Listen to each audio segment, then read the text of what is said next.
दोस्तों, स्वागत है आपका हमारे चैनल द यूनिक वर्ल्ड में। दोस्तों, एक दिन दरबार में जब बादशाह अकबर पधारे तो उन्होंने देखा कि बीरबल अभी तक नहीं आए थे। बीरबल के अनुपस्थित रहने पर दरबार का कार्य ठीक प्रकार से नहीं चल पाता था। जब बीरबल को आने में काफी देर हो गई तो बादशाह ने अपने दूत को उनको लाने के लिए भेजा।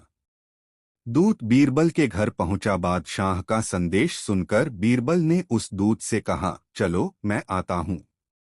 दूत को वापस आए जब आधा घंटा बीत गया और बीरबल नहीं आए तो बादशाह को बड़ा आश्चर्य हुआ।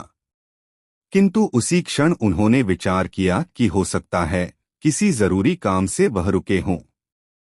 बादशाह को अब बीरबल की प्रतीक्षा असहनीय हो उठी। तब उन्होंने दूसरे दूत को भेजा। इस दूत को भी बीरबल ने यह कहकर भेज दिया कि वह अभी आते हैं।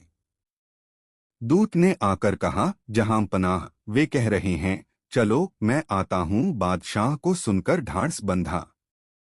एक घंटा फिर बीत गया किंतु बीरबल का कहीं पता नहीं था। अब बादशाह झुंझला उठे। बीरबल के प्रतिद्वंद्वियों को अवसर मिल गया। उन्होंने बीरबल की निंदा करके बादशाह के गुस्से को भड़का दिया। इस बार उन्होंने 2 हथियारबंद सिपाही भेजे और हुक्म दिया कि बीरबल को पकड़ लाओ। बादशाह का हुक्म मानकर सिपाही वहां गए किंतु उन्हें पकड़कर ले चलना हंसी खेल नहीं था। सब सिपाही भय से कांप रहे थे। डरते डरते एक सिपाही ने बादशाह का संदेश सुनाया। यह सुनते ही बीरबल समझ गए कि अब देर करना उचित नहीं है। वे शीघ्र कपड़े आदि बदलकर उन्हीं सिपाहियों के साथ सभा भवन की ओर चल दिए। दरबार में पहुंचकर बादशाह को अदब से सलाम करने के पश्चात बीरबल अपने स्थान पर बैठ गए। बादशाह ने बीरबल से हुक्मदूली का कारण पूछा। बीरबल बोले, आलीज़ा, मेरा छोटा लड़का रो रहा था और मैं उसे बहलाकर चुप कराना चाहता था, लेकिन अभी तक शांत नहीं हो सका है। यह सुनकर बादशाह बोले, यह तुम्हारी कोरी बनावटी बात है। लड़के को बहलाने के बहाने तुम मुझको बहलाना चाहते हो। अच्छा बताओ, ऐसी कौन सी बात थी जिसके लिए लड़का रो रहा था? वह जो चाहता था उसे दे देते तो लड़का नहीं रोता। तुमने मेरी आज्ञा का उल्लंघन किया। यह अच्छा नहीं हुआ। यदि सचमुच तुम लड़के का रोना प्रमाणित नहीं करोगे तो तुम्हें निश्चित ही सजा दी जाएगी। बीरबल बोले, जहां पनाह, मैंने लड़के को शांत करने का बहुत प्रयत्न किया किंतु असफल रहा। बादशाह के पूछने पर बीरबल ने आगे बताया, जहां पनाह सुनिए, मैं शुरू से अंत तक सब बातें बताता हूँ। लड़का जिद करके रो रहा था। मैंने उससे पूछा, बेटा क्या लेगा, क्यों रो रहा है? पहले तो उसने मेरी बातों को सुनी अनसुनी कर दिया। जब मैं लगातार पूछता रहा तो वह बोला, गन्ना लूंगा। मैं उसे लेकर बाजार गया जहां गन्ना बिक रहा था। मैंने गन्नों की तरफ इशारा किया कि जो चाहे ले ले, किंतु उसे संतोष नहीं हुआ। उसने मुझसे अच्छे गन्ने निकालने को कहा। मैंने वैसा ही किया, किंतु उसे तो रोने की धुन सवार थी। वह फिर रोने लगा। पूछने पर ज्ञात हुआ कि छिलवाकर गंडेरियां बनवाकर खाना चाहता है। मैंने पुनः वैसा ही किया। गंडेरियां चूसते चूसते जब उसका पेट भर गया तो उसने चूसने से इनकार कर दिया। कुछ देर चुपचाप रहने के बाद उसने फिर रोना पीटना शुरू कर दिया। तब पूछने पर पता चला कि वह चूसी हुई गंडेरियों के छिलके को जोड़कर पहले जैसा ही गन्ना पाना चाहता है। मैंने बहुत समझाया बुझाया पर सब बेकार था। लाचार होकर मैंने मजबूरी प्रकट की। तब वह बोला कि जब तक इन्हें समूचा गन्ना नहीं बना दोगे तब तक मैं रोना नहीं छोड़ूंगा।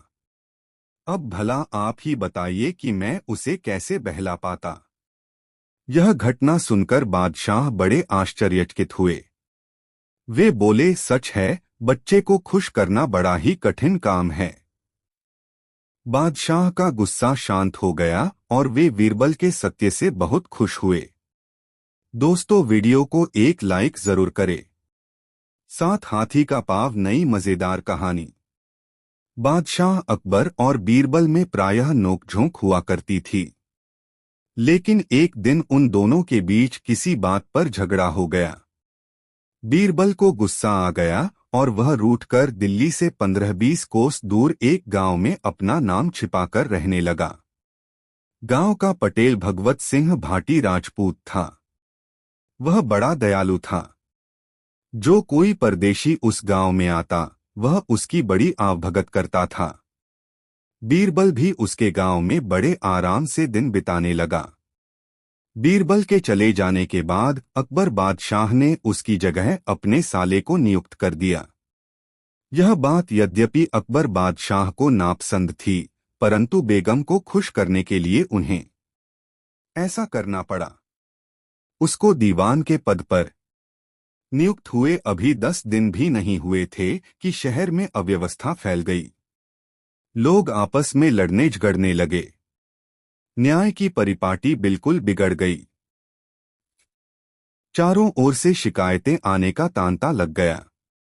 अब अकबर बादशाह ने अपने साले की बुद्धि की परीक्षा लेकर बेगम और अन्य लोगों को कुछ दिखाने का विचार किया। वे नए दीवान को साथ लेकर पीर साहब की दरगाह पर गए। लौटते समय उन्होंने धूल में हाथी के पैर का एक चिन्ह देखा। अकबर ने दीवान को हुक्म दिया कि 3 दिन तक इस चिन्ह की स्वयं रक्षा करो। इतना कहकर अकबर बादशाह तो अपने महल चले गए और नया दीवान हाथी के पैर के चिन्ह का पहरा देने लगा। सारा दिन इसी प्रकार बीत गया। दूसरे दिन भी उसको खाने के लिए कुछ नहीं मिला। इस प्रकार 3 दिन तक लगातार भूखे रहने और जागने से दीवान बहुत कमजोर हो गया। चौथे दिन उसने अकबर बादशाह के पास जाकर उस चिन्ह की रक्षा करने का सविस्तार वर्णन सुनाया, जिसे सुनते ही अकबर बादशाह ने उसकी बुद्धि की थाह पाली। दोस्तों, एक धनवान कंजूस व्यक्ति की तारीफ में एक कवि कविता लिखकर उससे मिला और कवि ने अपनी कविता बड़ी शान से पढ़कर उसे सुनाई। वह कंजूस समझ गया कि यह कवि उससे कुछ लेने के लिए ही यहाँ आया है। प्रशंसा में कविता पढ़ना तो एक बहाना है। कंजूस ने सोचा कि क्यों न मैं भी इसे अपनी बातों से खुश करके यहाँ से जाने पर मजबूर कर दूं।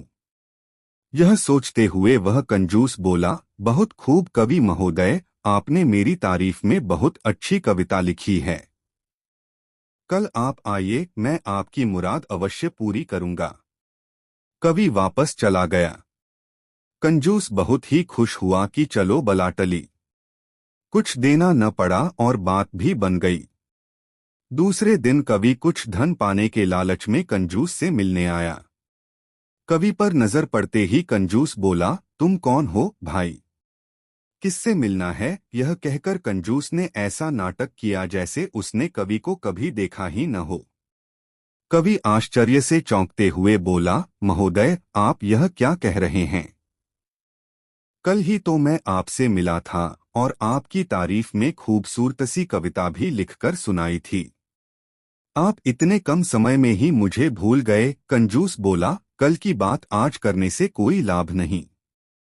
जैसे कल तुमने मुझे कविता सुनाई वैसे ही मैंने भी अपनी मीठी मीठी बातें तुम्हें सुना दी थीं। न तो तुमने मुझे कुछ दिया और न मैंने तुम्हें कुछ दिया। हिसाब बराबर हो गया।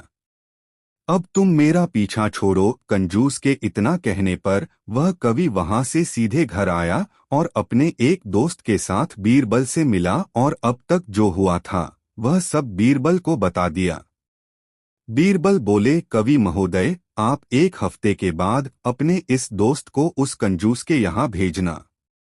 जब आपका दोस्त कामकाज के बहाने उससे मित्रता कर ले तब किसी दिन उसे घर पर आने का निमंत्रण देना।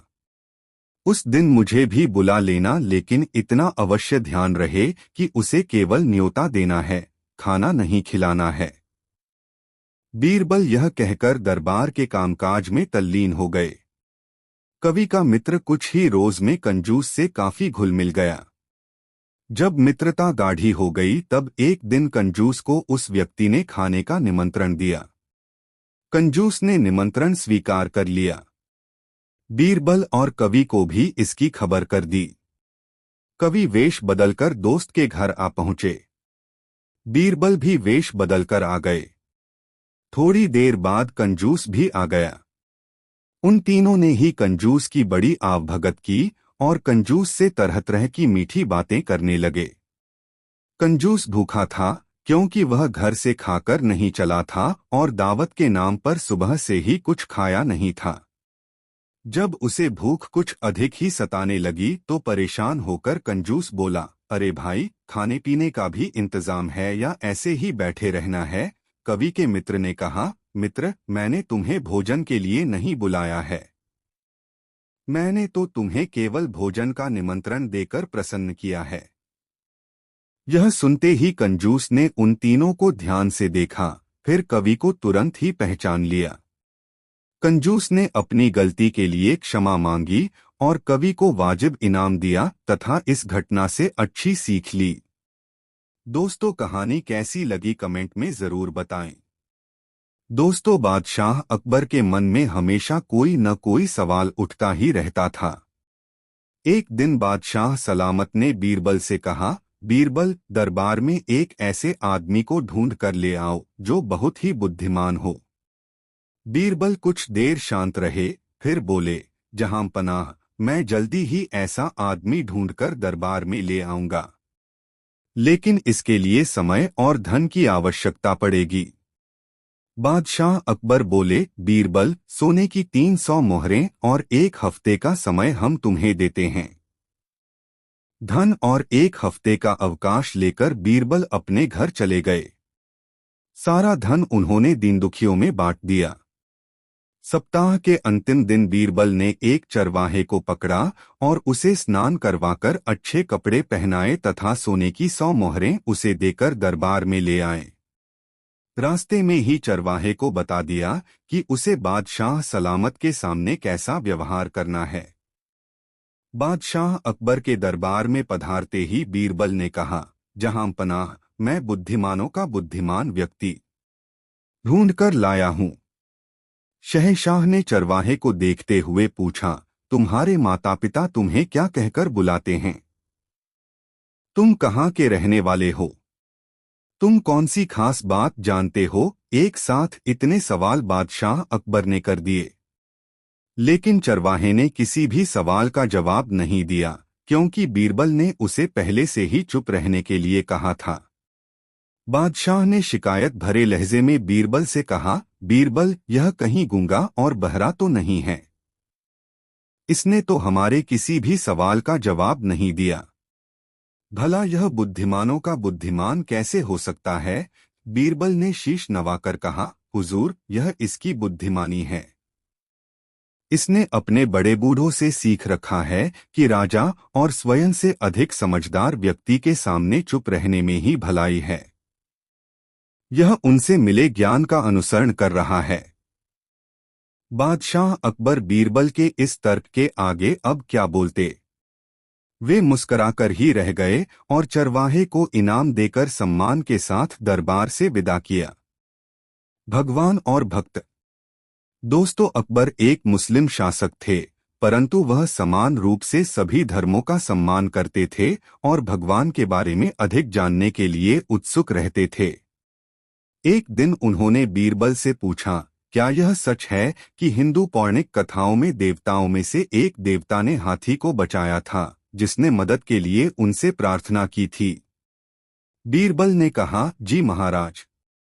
हाथियों का राजा गजेंद्र जब एक मगरमच्छ पकड़ लिया गया था जो उसे मारना चाहता था, तब उसने भगवान विष्णु से प्रार्थना की। भगवान विष्णु ने प्रार्थना सुन ली और वे गजेंद्र को बचाने के लिए आए थे। अकबर ने कहा, गजेंद्र की रक्षा के लिए भगवान खुद क्यों आए? वह अपने सेवकों को भी भेज सकते थे। उनके पास तो कई सारे सेवक होंगे। बीरबल ने कहा, मैं कुछ ही दिनों में इस सवाल का जवाब दे दूंगा। राजकुमार अक्सर अपने एक सेवक के साथ शाम को सैर के लिए जाते थे। बीरबल ने चतुराई से उस सेवक से दोस्ती कर ली और उसे किसी को भी बताने के लिए मना किया कि वे दोस्त थे। फिर वह मोम का एक पुतला लेकर आया जो बिल्कुल राजकुमार की तरह दिखता था। एक शाम जब राजकुमार सो रहा था, तब बीरबल ने राजकुमार के बजाय सैर के लिए पुतले को ले जाने को सेवक से कहा। सेवक ने वैसा नहीं किया जैसा बीरबल ने कहा था। थोड़ी देर बाद वह सेवक अकबर के पास दौड़ते हुए आया और बोला, जहांपना, जल्दी चलिए, राजकुमार तालाब में गिर गए हैं। वह तैरना नहीं जानते हैं। अकबर ने यह सुना तो वह अपने सिंहासन से जोर से उछले और तालाब की ओर भागे। जब वह तालाब पर पहुंचे तो राजकुमार को बचाने के लिए उसमें कूद गए। अकबर को बहुत राहत मिली जब उन्हें तालाब में राजकुमार के बजाय राजकुमार की तरह दिखने वाला मोम का एक पुतला मिला। बीरबल बादशाह का पानी से बाहर आने के लिए इंतजार कर रहे थे। अकबर ने नाराज होकर बीरबल से पूछा, यह किस तरह का मजाक है? बीरबल ने कहा, जहांपना, आप खुद क्यों इस तालाब में कूदे? आप राजकुमार को बचाने के लिए सेवक को भी भेज सकते थे। आपके पास तो बहुत सारे सेवक हैं, क्या ऐसा नहीं है? अकबर को वह सवाल याद आ गया जो उसने बीरबल से भगवान के लिए पूछा था।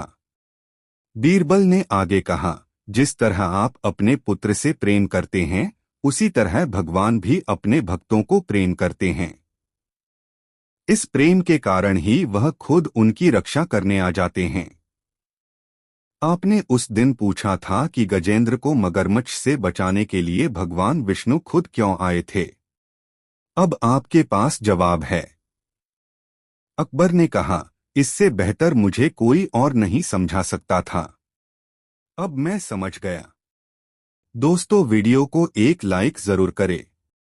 अंधे ही अंधे। अकबर ने एक दिन प्रश्न किया, दुनिया में अंधे अधिक हैं या आंखों वाले? अंधे, बीरबल ने उत्तर दिया। क्या बात करते हो? दुनिया में अंधे ज्यादा होते तो कोई भी काम नहीं चलता। चलता रहता है, काम भी चलता रहता है, फिर भी अंधों की संख्या ज्यादा है। सिद्ध करो। बीरबल ने चुनौती स्वीकार कर ली। एक दिन वह सार्वजनिक स्थान पर पुस्तक पढ़ने बैठ गए। उन्होंने अपने पास एक कागज और कलम रख लिया। उनके पास जो भी आता यही पूछता, आप यह क्या कर रहे हो? बीरबल उसी का नाम सूची में लिख लेते। बादशाह भी आए। उन्होंने भी पूछा। बीरबल ने उनका नाम भी अंधों की सूची में लिख दिया। अगले दिन बीरबल ने नामों की वह सूची बादशाह को दी जिसमें सभी अंधों के नाम लिखे गए थे। अंधों की सूची में अपना नाम देखकर बादशाह ने पूछा, तुमने मेरा नाम भी लिखा है, ऐसा क्यों किया? क्या मैं अंधा हूं? इस पर बीरबल ने उत्तर दिया, यह सूची कल ही बनाई थी जब मैं पुस्तक पढ़ रहा था। फिर कल सभी मिले, आप भी मिले। आपने भी अन्य लोगों की तरह पूछा कि क्या कर रहे हो, जबकि दिखाई दे रहा था कि मैं पुस्तक पढ़ रहा था, बीरबल ने बताया। बादशाह मुस्कुरा दिए। उन्होंने स्वीकार किया, बीरबल, तुमने सिद्ध कर दिया कि अंधे अधिक हैं। जी हाँ, जिनके आंखें नहीं हैं वे तो अंधे होते ही हैं। लेकिन आंखों वालों में भी अधिकांश ऐसे होते हैं जैसे इस सूची में हैं। भ्रष्ट कर्मचारी। दोस्तों, अकबर बादशाह का दरबार लगा हुआ था। दरबारी अपने अपने स्थानों पर बैठे हुए थे। बीरबल का आसन अलग से दिखाई दे रहा था। तभी दो सिपाही एक आदमी को लेकर हाजिर हुए। उनमें से एक ने बताया, जहांपना, इस आदमी को रिश्वत लेते हुए पकड़ा गया है। अकबर ने पूछा, इस आदमी को किस काम पर लगाया था? जहांपना, यह अनाज के गोदाम में काम करता है। सिपाही बताया। बादशाह अकबर ने उसे हवालात में बंद करने का आदेश दिया और बीरबल से बोले, बीरबल, तुम्हारी क्या राय है? क्या इंसान को उसका पद भ्रष्टाचारी बना देता है? बीरबल ने निवेदन किया, जहांपना, मैं ऐसा नहीं समझता। मेरा विचार है कि भ्रष्टाचारी इंसान चाहे किसी भी पद पर हो, वह रिश्वत लेने का रास्ता निकाल ही लेता है। तभी एक दरबारी ने खड़े होकर कहा, गुस्ताखी माफ हो जहांपना। मैं बीरबल की इस बात से सहमत नहीं हूं। ऐसे सैकड़ों काम हैं जहांपना, जिन्हें करते हुए रिश्वत लेना संभव नहीं है। बीरबल ने उस दरबारी से पूछा, पर एक आध नाम तो बताइए, वह कौन सा काम है? दरबारी बोला, जैसे जहांपनाह जिसे गिरफ्तार किया गया है, उसे यमुना के किनारे बैठकर लहरें गिनने का काम सौंप दीजिए। मेरा दावा है, इस काम को करते हुए वह एक दमड़ी की भी रिश्वत नहीं ले सकेगा। इस पर बीरबल ने कहा, जहांपना, कोई भ्रष्ट कर्मचारी सुधर जाए तो अच्छा ही है, किंतु मुझे नहीं लगता यह तरकीब कुछ काम करेगी। दरबारी ने जोर देते हुए कहा, जरूर काम करेगी, आजमाकर तो देखिए। बादशाह अकबर ने पूरी बात ध्यान से सुनी और उस कर्मचारी को नए काम पर लगा दिया। वह कर्मचारी सुबह से शाम तक यमुना के किनारे पर बैठा रहता और यमुना में उठने वाली लहरों की गिनती करता रहता। धीरे धीरे एक सप्ताह बीत गया। एक दिन दरबारी ने बीरबल से पूछा, बीरबल 7 दिन हो गए हैं, अब तक उस आदमी के बारे में कोई शिकायत नहीं मिली। बीरबल ने धीरे से हाँ कहा और चुप हो गए, किंतु उन्हें विश्वास नहीं था कि वह आदमी सुधर गया होगा। उन्होंने बादशाह से निवेदन किया, जहांपना, क्यों न वहां चलकर खुद देखा जाए। अकबर ने कहा, हाँ बीरबल, कल सुबह हम वहां खुद जाएंगे। दूसरे दिन बीरबल और बादशाह अकबर ने व्यापारी का वेश बनाया। उन्होंने एक नाव ली और यमुना के किनारे पर चल दिए। वह कर्मचारी यमुना के किनारे बैठकर अपने रजिस्टर में कुछ लिख रहा था। तभी बीरबल की नाव किनारे के पास पहुंची। कर्मचारी वहीं से चिल्लाया, ऐ तुम लोग क्या कर रहे हो? व्यापारी बने हुए बीरबल ने कहा, भैया हम अपनी नाव चला रहे हैं, आपको कोई परेशानी हुई क्या? वह आदमी वहीं से चिल्लाया, क्या तुम्हें पता नहीं है कि बादशाह सलामत ने मुझे यमुना की लहरों का हिसाब रखने के लिए नियुक्त किया है? तुमने मेरा सारा हिसाब गड़बड़ कर दिया, तुम्हें इसकी सजा मिलेगी। बीरबल बोले, सचमुच हमसे भूल हो गई है, हम माफी मांगते हैं। कर्मचारी बोला, मैं ऐसे माफ नहीं कर सकता। हाँ, अगर तुम लोग 50 अशर्फिया दो तो माफ कर सकता हूं। यह तो बहुत ज्यादा है भैया, कुछ तो कम करो। बीरबल बोले, नहीं, इससे कम पर समझौता नहीं हो सकता। कर्मचारी बोला। तभी व्यापारी के कपड़े में बादशाह अकबर वहां आ गए। उन्होंने वहीं से कहा, नहीं, हम 50 की जगह 100 देंगे, लेकिन अशर्फिया नहीं, 100 कोड़े। कर्मचारी ने ध्यान से व्यापारी की तरफ देखा।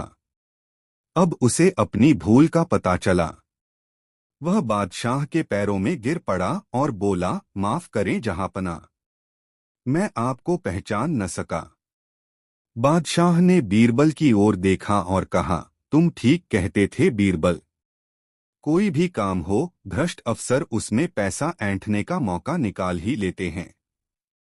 जी जहांपना, आप ठीक कहते हैं, बीरबल ने धीरे से कहा और चुप हो गए।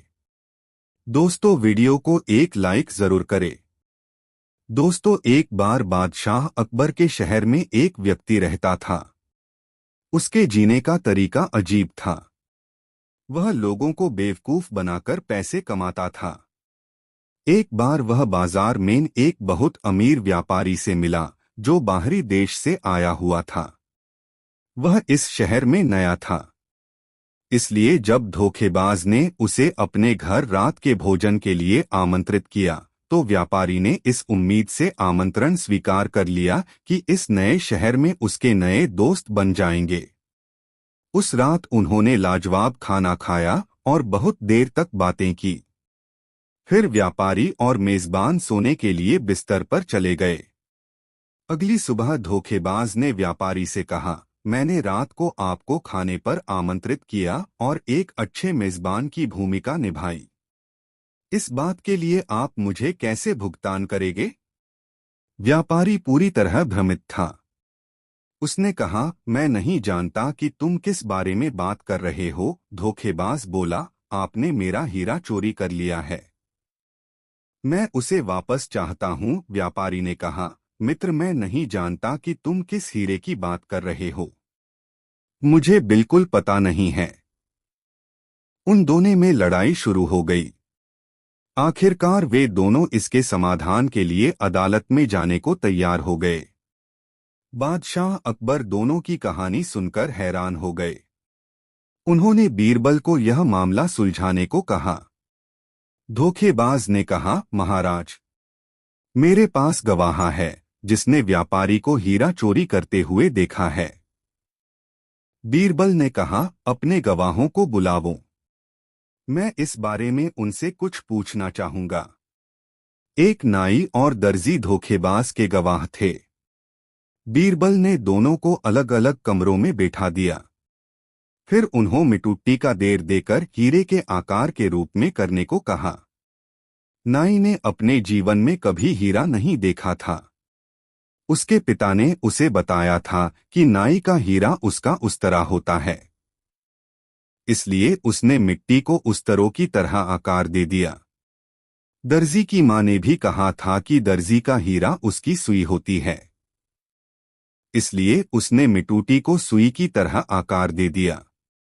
जब बीरबल ने देखा कि दोनों गवाहों ने क्या बनाया है तो वह बोला, जहांपना, इन दोनों में से किसी ने भी हीरा नहीं देखा है, तो कैसे इन दोनों ने व्यापारी को हीरा चोरी करते हुए देखा है? यह कहानी झूठी है। व्यापारी निर्दोष है। यह साबित होता है कि धोखेबाज ने नाई और दर्जी को झूठे गवाह बनने के लिए रिश्वत दी है। व्यापारी खुशी से वापस अपने घर चला गया, जबकि धोखेबाज को कैदखान में डाला दिया गया। दोस्तों, एक बार पड़ोसी राज्य से एक बहुत प्रसिद्ध विद्वान बादशाह अकबर के दरबार में घूमने को आया। वह अकबर के सामने आकर अभिवादन के लिए झुका और कहा, जहांपना, मैंने बीरबल की बुद्धि के बारे में बहुत सुना है। दूरदराज क्षेत्रों के लोग अक्सर इनकी बुद्धि की बहुत प्रशंसा करते हैं। महाराज, अगर आपकी आज्ञा हो तो मैं इसकी प्रतिभा की परीक्षा लेना चाहता हूँ। अकबर ने बीरबल को बुलाया और उसका विद्वान व्यक्ति से परिचय करवाया। विद्वान ने कहा, मुझे बताओ कि तुम्हारे राज्य में कितने कौवे रहते हैं?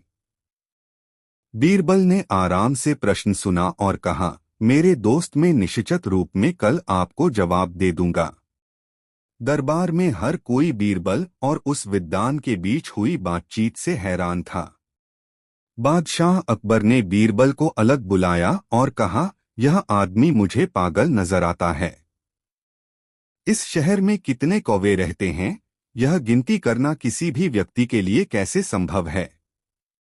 तुम्हें सही जवाब जानने के लिए कुछ दिन ले लेने चाहिए थे। तुम एक दिन में उन सभी की गिनती करने में सक्षम नहीं हो।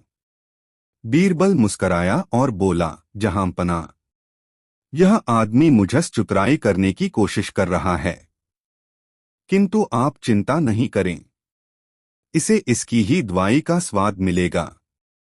अगले दिन बीरबल दरबार में पहुंचा। विद्वान पहले से ही वहां बैठा हुआ था। विद्वान ने कहा, क्या तुम्हें जवाब मिल गया? बीरबल ने कहा, बेशक, इस शहर में निश्चित ही 47,835 कौवे रहते हैं। विद्वान यह जवाब सुनकर बहुत हैरान था। वह बोला, आप इतने यकीन से कैसे कहा सकते हैं? बीरबल अकबर की ओर झुका और बोला, जहांपना, मैंने इस शहर में रहने वाले सभी कावों की गिनती कर ली है। विद्वान बोला, अगर इससे ज्यादा हुए तो? बीरबल बोला, वे दूसरे राज्यों से आए हुए होंगे। विद्वान फिर बोला, अगर इससे कम हुए तो? बीरबल बोला, वे दूसरे राज्यों में चले गए होंगे। यदि किसी को भी मेरे जवाब में संदेह है तो वह अपनी संतुष्टि के लिए गिनती कर सकता है। अकबर जोर से हंसा। विद्वान ने जब बीरबल का जवाब सुना तो उसे अपने आप पर बेहद शर्म आई। वह उसी दिन उस शहर से इस निश्चय के साथ चला गया कि अब से वह किसी को भी चुनौती नहीं देगा। दोस्तों, कहानी कैसी लगी कमेंट में जरूर बताएं। दोस्तों, बादशाह अकबर दरबार में बैठे थे। दरबारी बीरबल से बहुत ही जलते थे और यह नहीं चाहते थे कि बादशाह से बीरबल के संबंध अच्छे रहें। आठ दरबारियों ने बादशाह से कहा, हुजूर, आप हर बात बीरबल से ही पूछा करते हैं, हमें कोई महत्व नहीं देते हैं। इससे हमारे स्वाभिमान को ठेस पहुंचती है।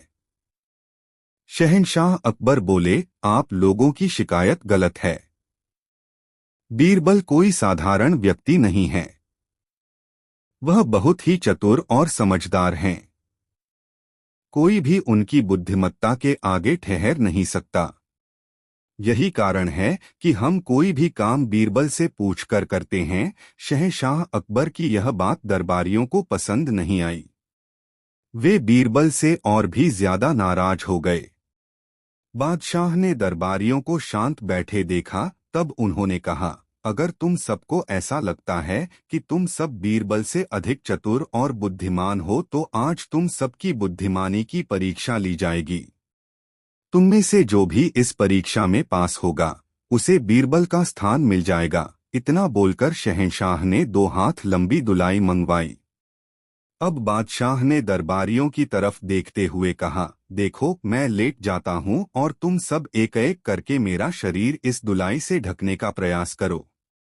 मेरे शरीर का कोई भी अंग खुला नहीं रहना चाहिए। जो भी दरबारी मेरा पूरा शरीर इस दुलाई से ढक देगा उसे ही बीरबल की जगह पर रखा जाएगा। दरबारियों को मन ही मन हंसी आ गई कि भला यह भी कोई दिमाग वाला काम है। यह काम तो कोई भी कर देगा। बादशाह भरे दरबार में लेट गए।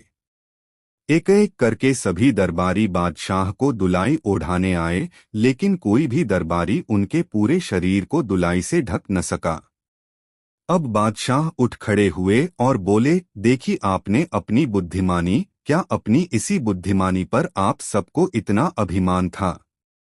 अगर बीरबल यहाँ होते तो अवश्य ही इसी दुलाई से मेरा शरीर ढक देते।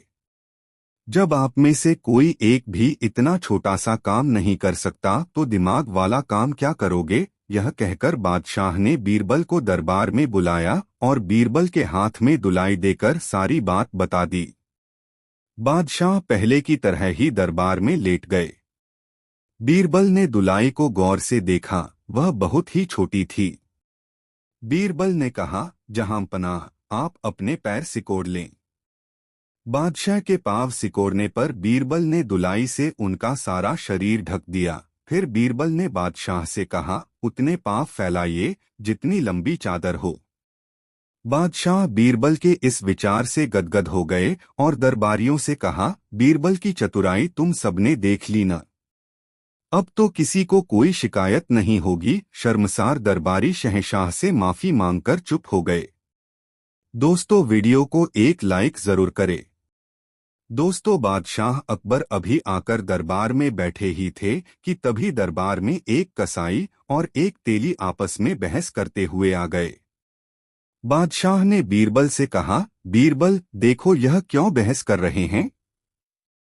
जी हुजूर, कहते हुए बीरबल उठ खड़े हुए और पूछा, तुम दोनों में से शिकायत लेकर कौन आया है? तेली थोड़ा आगे बढ़कर बोला, शिकायत लेकर मैं आया हूँ हुजूर। हाँ, तो झगड़े का कारण क्या है? बीरबल ने पूछा। तेली रोनी सी सूरत बनाकर बोला, हुजूर, मैं अपनी दुकान पर बैठा बही खाता देख रहा था। उसी समय कसाई ने आकर मुझसे तेल मांगा। मैंने इसे तेल दे दिया और चला गया। फिर मैं बही खाता देखने लगा। कुछ समय बाद जब मेरी नजर सामने गई तो पैसों की थैली गायब थी। मुझे इस कसाई पर संदेह हुआ और मैं दौड़ा दौड़ा इसके पास गया तो मैंने अपनी थैली इसके हाथ में देखी। मैंने इससे अपनी थैली मांगी तो इसने थैली देने से मना करते हुए कहा कि यह थैली इसकी है। मैं सच बोल रहा हूँ, हुजूर। अब आप ही इंसाफ करें। बीरबल ने कसाई से पूछा, तुम्हारा क्या कहना है? कसाई डरीसमी आवाज में बोला, हुजूर, मैं जो कुछ भी कहूंगा सच कहूंगा, सच के सिवा कुछ नहीं कहूंगा। हुजूर, मैं अपनी दुकान पर बैठा पैसे गिन रहा था, तभी यह तेली रोज की तरह तेल बेचने के लिए आया। इसकी दुकान मेरी दुकान से 2-3 दुकानों की दूरी पर है। पैसों की थैली मैंने पास में ही रखी थी। इसके जाने के बाद जब मेरी थैली नहीं दिखी तो मैंने दौड़कर इसे पकड़ा और इसके हाथ से अपनी थैली छीन ली। सच्चाई यही है, हुजूर। इस बात का गवाह खुदा है। अब सही या गलत का इंसाफ आपको करना है। बीरबल ने पैसों की थैली अपने पास रख ली और उनसे कहा, फैसला कल होगा। तुम दोनों घर जाओ। उन दोनों के चले जाने के बाद बीरबल ने थैली के पैसे धुलवाए तो उनमें तेल थोड़ा सा भी नजर नहीं आया, बल्कि मांस की दुर्गंध आई, जिससे उन्हें यकीन हो गया कि यह थैली और पैसे दोनों ही कसाई के हैं। दूसरे दिन दरबार लगा। दरबार में कसाई और तेली हाजिर हुए। बीरबल ने उन्हें अपना फैसला सुनाया तो तेली चीखने चिल्लाने लगा। बीरबल ने सिपाही से कहा, तेली की पीठ पर 100 कोड़े बरसाए जाएं। बीरबल ने जैसे ही उसे कोड़े लगाने का हुक्म दिया, उसने तुरंत अपना अपराध स्वीकार कर लिया। पैसों की थैली कसाई को दे दी गई। तेली को दंडित करके छोड़ दिया गया। बादशाह ने कहा, बहुत खूब बीरबल, हम तुम्हारे इस न्याय से बहुत खुश हैं। झूठ कभी छिपता नहीं है, वह एक दिन पकड़ा ही जाता है। दोस्तों, कहानी कैसी लगी कमेंट में जरूर बताएं। दोस्तों, एक गरीब आदमी ने नींद में सपना देखा कि उसने अपने दोस्त हरिराम से 100 रुपए उधार लिए हैं। सुबह जब वह बिस्तर से उठा तो उसने स्वप्न के बारे में अपने दोस्तों को बताया। इस तरह यह बात चारों तरफ फैल गई कि घनश्याम ने हरिराम से 100 रुपए उधार लिए हैं। हरिराम को जब यह बात मालूम हुई तो वह घनश्याम के पास पहुंचकर बोला, मैंने तुम्हें जो 100 रुपए दिए थे मुझे वापस कर दो। घनश्याम आश्चर्य से बोला, यह तुम क्या कह रहे हो? वह तो स्वप्न की बात थी। हरिराम बोला, देखो, इनकार न करो। गवाही सैकड़ों लोग दे सकते हैं। तुमने स्वयं सबसे यह बात कही है। रुपए लेना तुमने खुद स्वीकार किया है। दोस्त, वह तो सपने की बात थी। सपने की बात सच थोड़े ही होती है, घनश्याम ने कहा। हरिराम भौहें चढ़ाकर बोला, मैं कुछ नहीं जानता। जब तुमने रुपए लेना स्वीकार कर लिया है तो तुम्हें रुपए देने ही पड़ेंगे। अगर तुम रुपए नहीं दोगे तो मैं यह मामला बादशाह अकबर के दरबार में ले जाऊंगा। घनश्याम इतना गरीब था कि उसके पास तो कभी 100 रुपए होते ही नहीं थे। वह 100 रुपए देता भी तो कैसे देता? वह बहुत ही परेशान हो गया और डर गया। आखिर मामला बादशाह अकबर के दरबार में पहुंचा। बादशाह ने यह मामला बीरबल को सौंपते हुए कहा, बीरबल, अपनी चतुराई से सही न्याय करो। बीरबल ने दोनों पक्षों की पूरी बातें सुनी, गवाहों की बातें सुनी, फिर 100 रुपए गिनकर एक थैली में रखे और हरिराम के सामने उस थैली को सरकाते हुए एक आईने के सामने इस तरह से रखी कि थैली का प्रतिबिंब आईने में साफ दिखने लगा। आईने की ओर इशारा करते हुए बीरबल ने ऊंचे स्वर में कहा, हरिराम, तुम आईने से अपने रुपए ले सकते हो। हरिराम आश्चर्य से बोला, हुजूर, आईने में दिखाई देने वाले रुपए को मैं कैसे ले सकता हूँ? बिल्कुल सही कहा, बीरबल बादशाह की ओर देखते हुए बोले, सपना भी तो एक प्रतिबिंब की तरह ही होता है। फिर सपने में उधार लिया गया रुपया कैसे वापस किया जा सकता है? हरिराम, तुमने झूठा आरोप लगाकर दरबार का समय बर्बाद किया है। अतः तुम पर 20 रुपए का जुर्माना किया जाता है ताकि तुम भविष्य में कभी ऐसी गलती न करो। बीरबल के इस न्याय से बादशाह बहुत प्रसन्न हुए। लालची हरिराम को लेने के देने पड़ गए। दोस्तों वीडियो को एक लाइक जरूर करें।